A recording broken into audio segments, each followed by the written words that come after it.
Tangis Lesti akhirnya pecah. Ruang sidang Mahkamah Konstitusi menjadi saksi bagaimana suaranya bergetar hebat, bagaimana tidak. Pasalnya, untuk pertama kalinya sang penyanyi yang biasa tampil ceria itu mencurahkan isi hatinya di hadapan hakim. Lesti agaknya benar-benar menahan luka dan tekanan yang selama ini ia pendam sendirian. Bukan hanya soal hukum, tapi tentang harga diri dan perjuangannya sebagai seorang perempuan yang hanya ingin bernyanyi secara profesional. Lantas, apa yang sebenarnya membuat Lesti tak kuasa menahan air matanya? Apa pula yang ingin ia sampaikan pada publik dan pihak yang telah menyerangnya? Dan lalu benarkah di balik perasaan sedihnya kemarin, ada sedikit perasaan trauma yang dirasakannya, terutama pasca niatnya hanya untuk menyanyikan lagu milik orang lain, ternyata kini berbuntut panjang. Pemirsa, bersama Intens Investigasi, kami hadirkan kabar terkini, terpercaya, dan teraktual.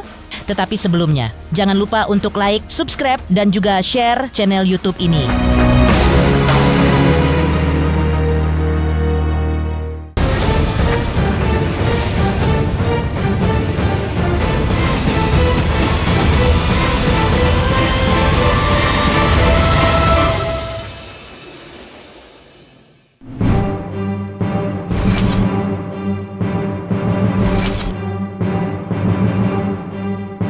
Ya, pemirsa Intens Investigasi. Seperti kita ketahui bersama, Lesti Kejora kini sedang menghadapi masalah hukum yang cukup menyita perhatian publik, dilaporkan oleh penyanyi senior Yoni Dores. Atas dugaan pelanggaran hak cipta lagu, diduga dibawakannya dalam beberapa kesempatan. Kabar ini sontak mengguncang dunia hiburan. Apalagi Lesti dikenal sebagai salah satu penyanyi dengan basis penggemar yang besar di tanah air. Tidak berhenti sampai di situ. Lesti kemudian dipanggil ke Mahkamah Konstitusi sebagai saksi dalam sidang gugatan uji materi Undang-Undang Hak Cipta yang diajukan oleh beberapa musisi ternama tanah air seperti Arman Maulana dan Ariel Noah. Namun, yang membuat perhatian publik semakin tersedot mungkin adalah momen ketika Lesti akhirnya tak kuasa membendung emosinya. Suaranya terdengar gemetar. Ia mengaku mendapat tekanan luar biasa dari laporan tersebut.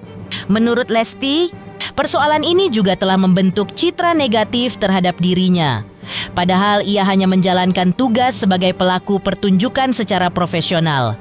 Lantas seperti inilah kesaksian Lesti di hadapan hakim persidangan uji materi Undang-Undang Hak Cipta yang mendapuknya sebagai saksi kemarin. Dan juga curhatannya mengenai permasalahannya, terutama pasca dilaporkan musisi senior Yoni Dores ke pihak kepolisian.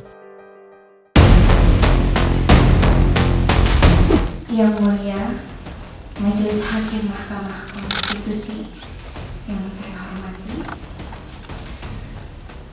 Dengan hormat, saya Lestiani, dikenal secara profesional sebagai Lesti Kejora, menyampaikan pernyataan ini dalam kapasitas sebagai saksi dari para pemohon, guna memberikan gambaran nyata mengenai permasalahan hukum yang dihadapi para pelaku pertunjukan, khususnya penyanyi, dalam pelaksanaan kegiatan pertunjukan musik di lapangan yang kerap kali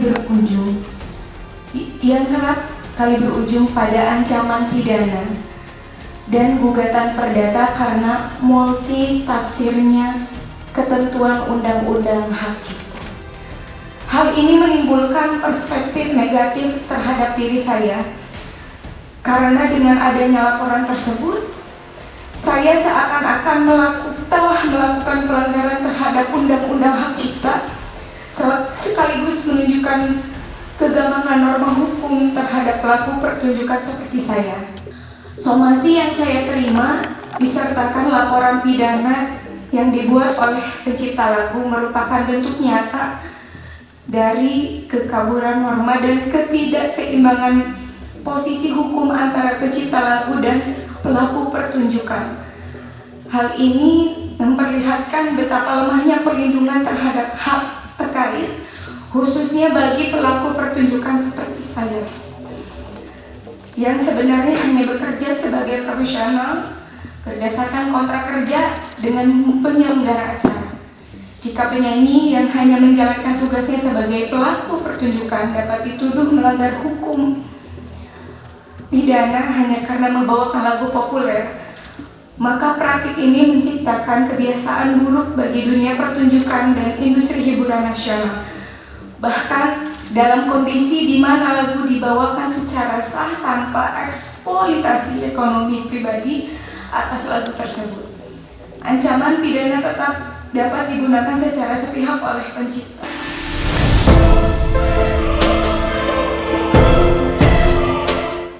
Dan bahkan sampai saat ini, izin yang mulia, saya masih digantung sebagai terlapor dan itu sangat berdampak negatif sekali kepada saya selaku. Ini tambahan ya? Betul Pak, ini tambahan, izin sekali Pak. Saya juga ingin kejelasan. Di media saya mendengar bahwa saya akan dihadirkan sebagai saksi atau dipanggil atas pelanggaran hak cipta, tapi sampai detik ini belum ada kejelasan.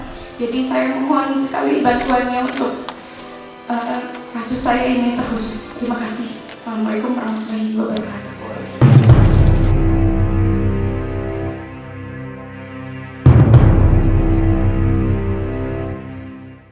Ya, Lesti, seperti yang telah diungkap di dalam persidangan kemarin, juga tak menampik bahwa dirinya memang benar pernah membawakan lagu milik Yoni Dores. Hal itu terjadi di rentang waktu antara tahun 2016 hingga 2018. Namun, yang saat ini menjadi masalah adalah materi tersebut yang akhirnya diunggah ke berbagai sosial media dan diduga menguntungkan Lesti. Menanggapi hal ini, Lesti di hadapan media usai persidangan pun mengaku bersyukur. Ia merasa sedikit lega telah didengar. Namun ia juga tidak bisa menutupi perasaannya yang selama ini tertekan sebagai pihak terlapor.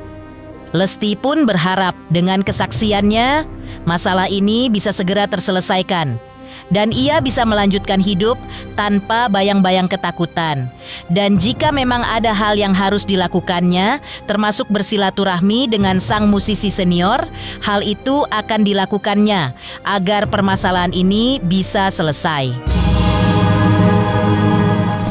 Sekitar pada tahun 2016 hingga 2018, saya pernah membawakan lagu yang berjudul Bagai Ranting Yang Kering yang diciptakan oleh Bapak Yoni Mulyono alias Bapak Yoni Dores.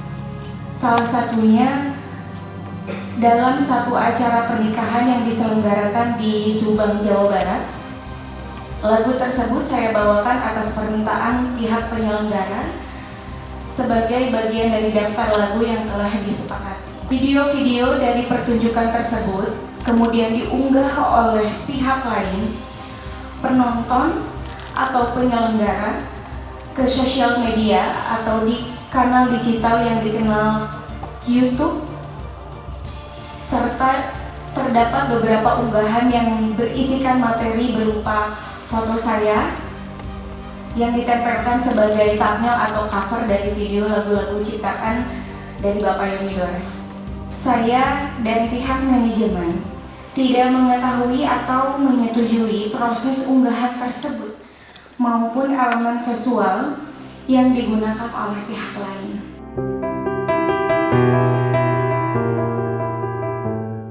Sementara itu, usai persidangan, Lesti juga kembali dicecar pertanyaan oleh awak media. Salah satunya soal trauma.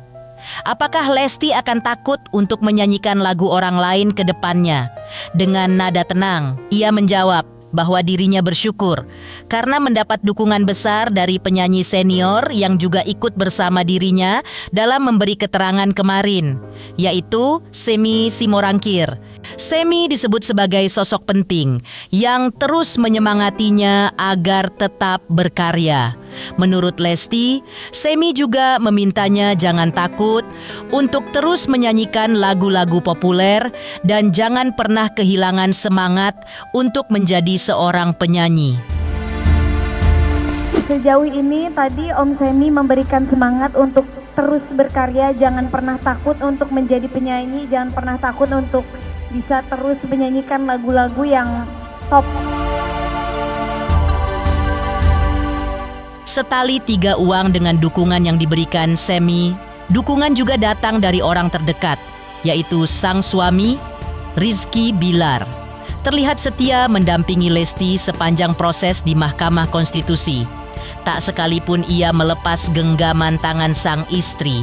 Meski enggan banyak bicara, Bilar menunjukkan dukungannya. Sementara itu, kuasa hukum mereka juga turut menyampaikan harapannya usai proses tersebut. Ia menyebut bahwa proses yang sedang berjalan diharapkan mampu memberikan kejelasan hukum antara pencipta lagu dan para pelaku pertunjukan. Di tengah sebelumnya, Yoni Dores ditemani pengacaranya juga memberikan alasan mensomasi dan melaporkan Lesti ke polisi. Ini ada lagu saya di cover nggak ada lisensi lah, itu dari saya maupun dari publisher ya. Terus saya udah ke rumahnya, udah macam, tapi masih nggak ada respon nih. Gimana kalau sana sekalian bawa somasi aja? Pergi lagi saya ke sana sama pengacara.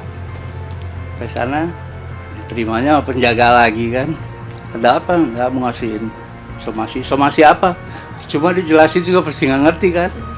Kasihin aja nanti somasinya. Kira udah dikasihin, pulang aja. Saya pikirnya pokoknya habis terima itu bakal ngontek saya, pikir gitu. Nggak ada juga.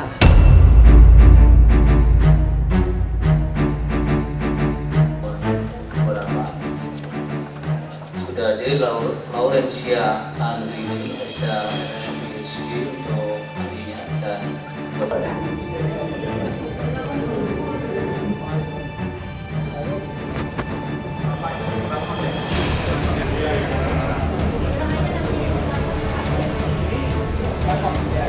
Mending sini. Ya, Pak, wajar lu, Pak.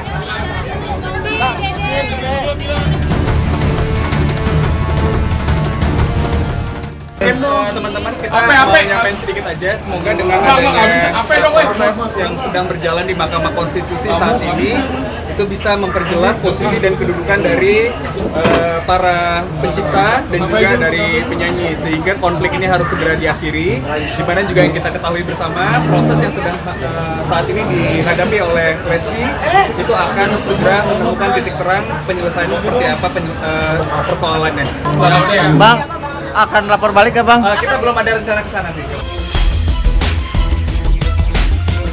Ya, isu soal perlindungan hak cipta saat ini memang cukup menjadi topik yang cukup ramai diperbincangkan. Bukan hanya menyeret nama Lesti, sejumlah musisi pun sempat ikut terseret dalam permasalahan ini.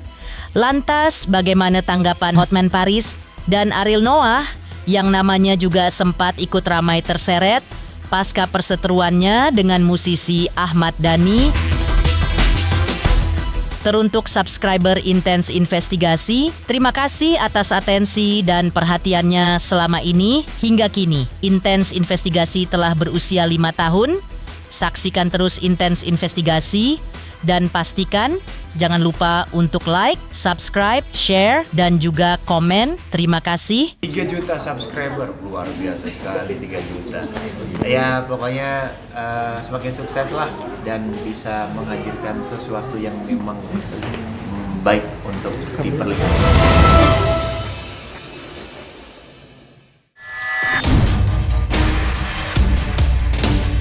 Ya, isu tentang perlindungan hak cipta memang tengah menjadi sorotan panas di dunia hiburan tanah air. Bukan hanya menyeret nama Lesti, namun juga menyeret banyak nama besar lainnya. Permasalahan ini bahkan membuat sejumlah musisi ikut bersuara, termasuk pengacara kondang. Lantas seperti ini ungkapan Hotman Paris dalam memberikan nasihat hukumnya. Saya jangan ribut di MK dong, tapi kalau mempermasalahkan undang-undang itu hal lain. Saya nggak tahu detailnya juga. Ya kalau dia mau merubah undang-undang boleh, tapi kalau pelanggaran nggak ada kaitan dong. MK itu tidak berwenang mengadili perkara pelanggaran hak cipta.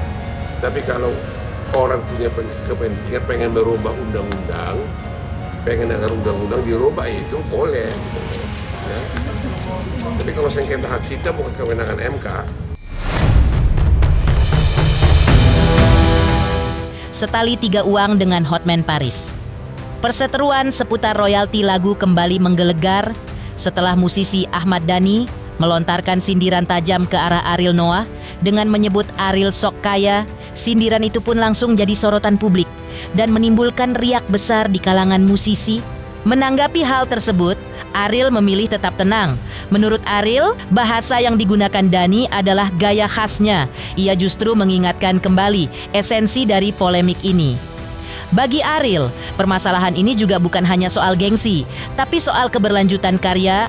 Ariel menyebut, kalau izin menyanyikan lagu harus berlaku kaku, itu bisa berdampak ke banyak orang, termasuk anak-anak sekolah, yang hanya ingin tampil di pensi.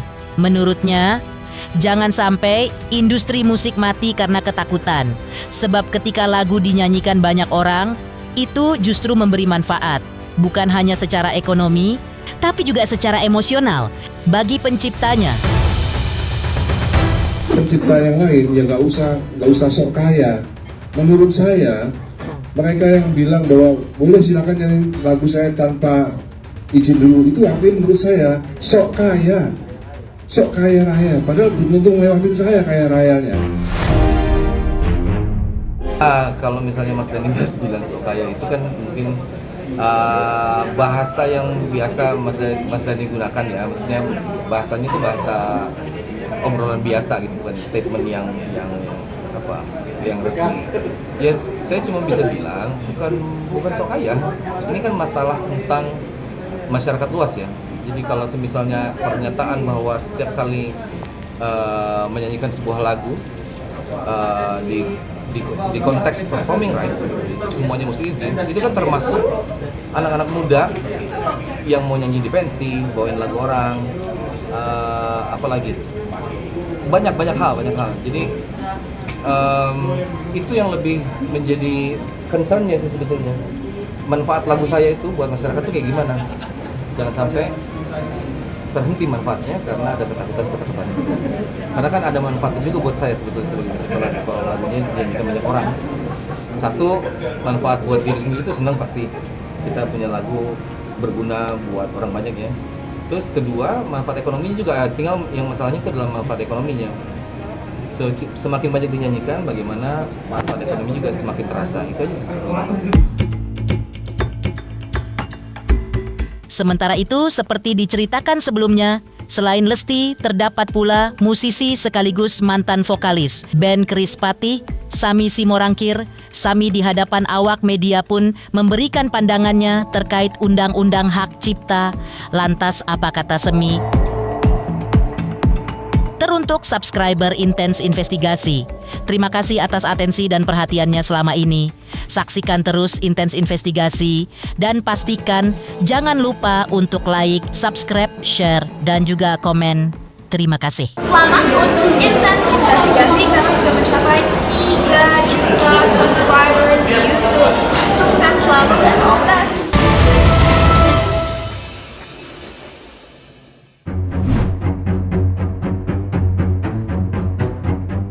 Sementara itu, seperti telah diceritakan sebelumnya, bukan hanya Lesti, namun musisi lain pun turut menjadi sorotan, termasuk Semi Simorangkir, mantan vokalis band Krispatih itu, juga turut hadir sebagai saksi di Mahkamah Konstitusi. Di hadapan awak media, Sami pun akhirnya angkat suara. Sami menyebut bahwa konflik bukanlah solusi. Menurutnya, menumpuk dendam dan sakit hati sama saja seperti menyimpan penyakit. Sami menyatakan sebagai saksi, ia ingin membuka mata semua pihak, di antaranya para pencipta dan penyanyi yang tidak boleh terpisah. Sami menambahkan, tak perlu saling menyudutkan. Pasalnya menurutnya, jika duduk bersama dan membuka hati, masalah pasti bisa diselesaikan. Kalau saya pribadi, saya tidak pernah mau menyimpan konflik itu kayak barang, Mas.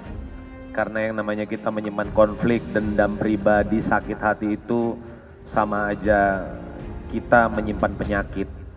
Tapi di sini saya berdiri sebagai saksi, itu justru ingin menjelaskan kepada hakim, kepada semuanya bahwa pencipta dan penyanyi itu gak boleh putus hubungan. Pencipta dan penyanyi itu sudah hukum alamnya itu tidak bisa dipisahkan. Seperti ikan dan air itu gak sama sekali gak bisa dipisahkan. Jadi bukan hanya curhat secara pribadi, tapi semoga pihak-pihak yang berkonflik yuk buka hati, lebih dewasa. Konflik tuh tidak akan menyelesaikan segala sesuatunya, ujungnya tuh tidak akan baik. Tapi kalau kita dewasa, duduk bareng, berapapun nominalnya pasti ketemu. Setuju ya, kalau kita duduk bareng, hatinya ya baik aja, tenang gitu, nggak usah pidanain ini, pidanain itu, ribut ini. Duduk bareng aja, duduk bareng, ngopi, main catur kayak apa, kayak